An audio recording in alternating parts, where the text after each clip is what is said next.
Hi, my name is Renee C., and for this project, I interviewed my dad, who is 69 years old and was born on March 17th, 1953, who goes by the name of Buddy.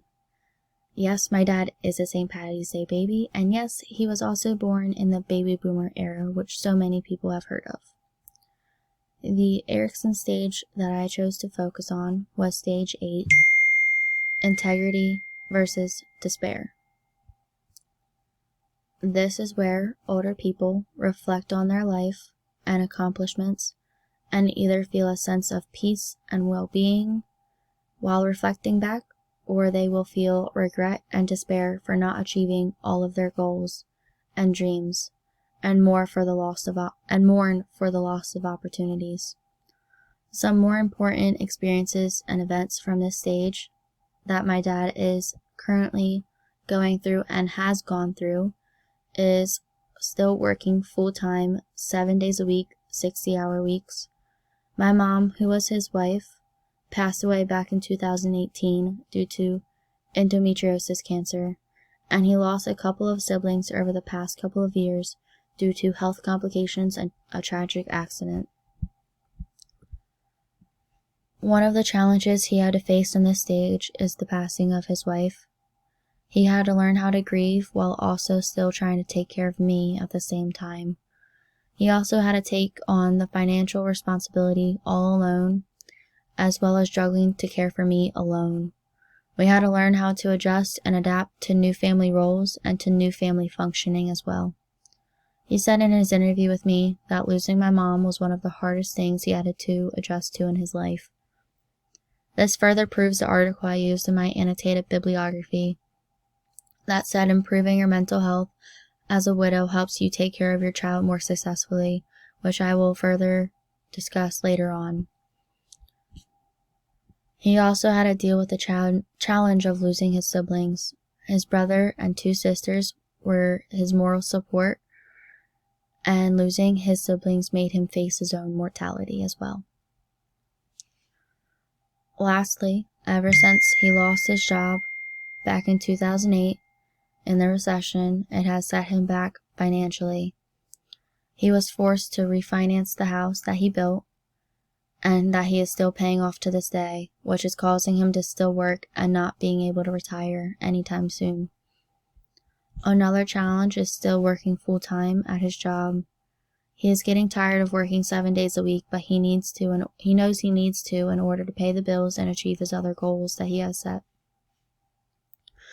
These challenges have caused him to put his goals and bucket list items on the back burner.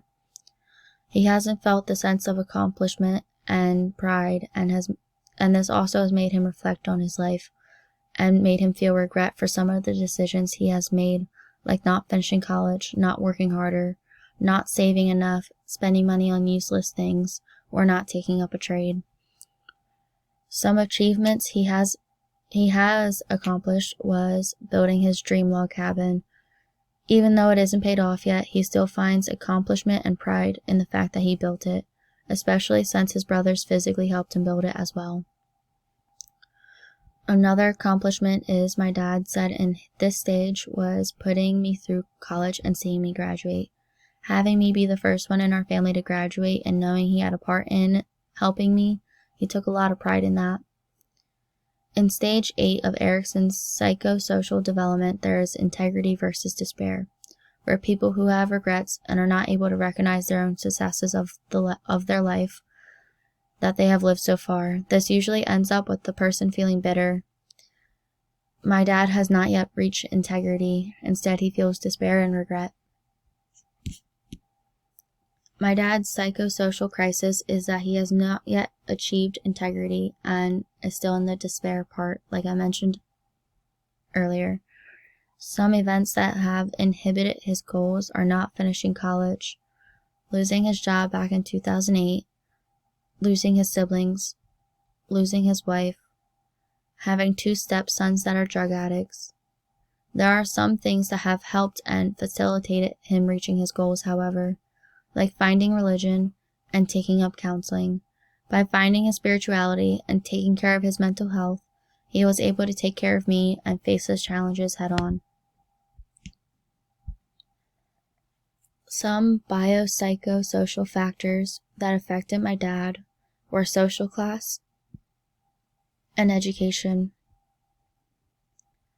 Social class is one of the biggest factors that affected him, since he is a lower middle class and I have always had friends who were upper middle class, and he has also had family members that were upper middle class.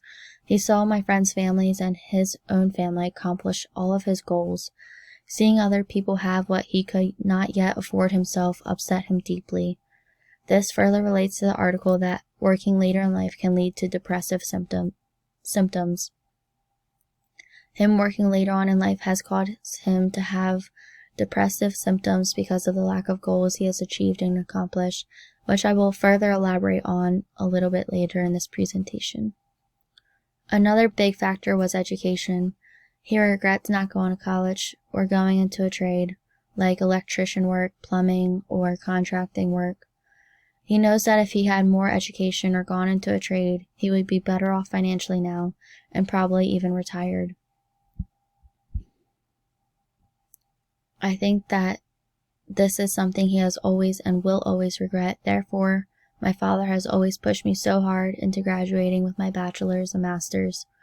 He has told me numerous times how his biggest regret wasn't finishing college, and he has told me every day of my life that the power of education leads to success.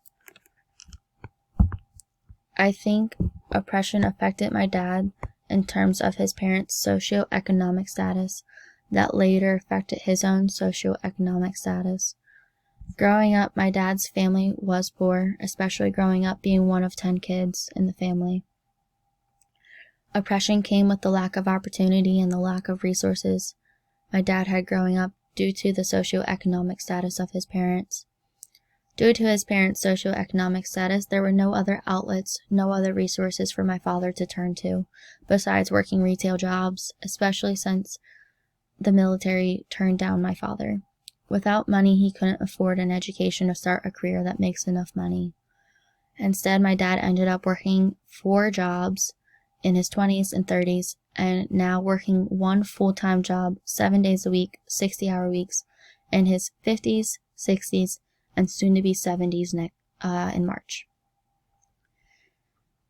In the one article I found, they conducted research on the long-term consequences of working later in life, between changes in the memory, physical disability, and depressive symptoms of working later in life.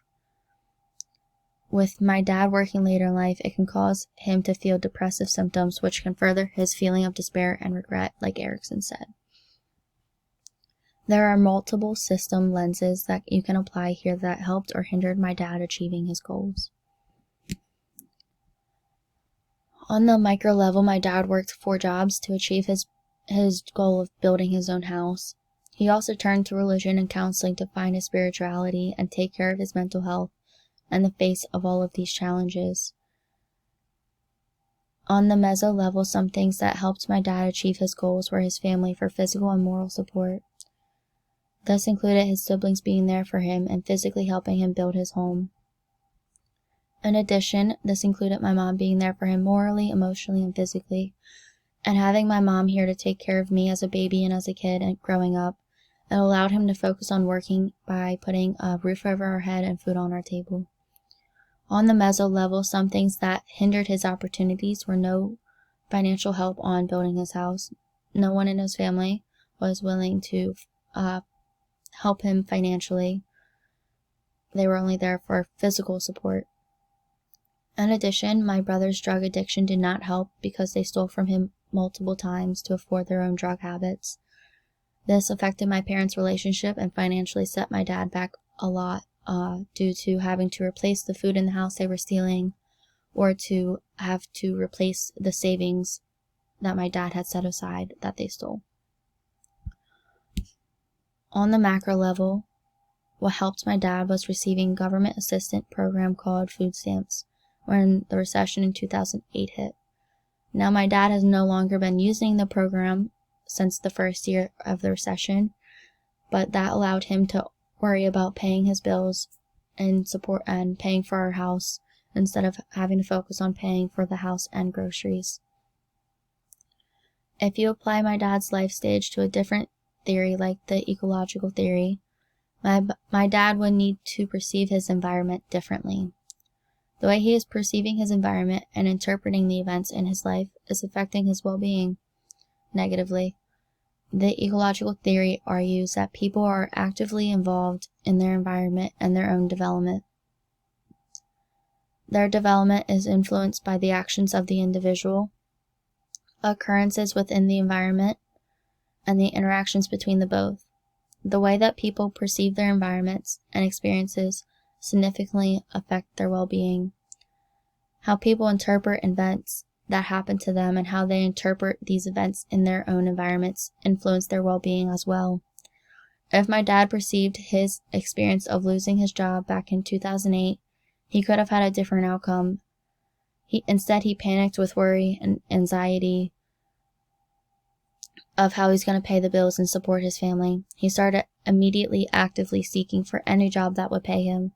Instead, he could have taken the time and used it as an opportunity to look at other paths and other resources and other opportunities, like learning a new trade or going back to school or trying to see if the military would have taken him or any other resource or opportunity. However, there are some limitations to this theory.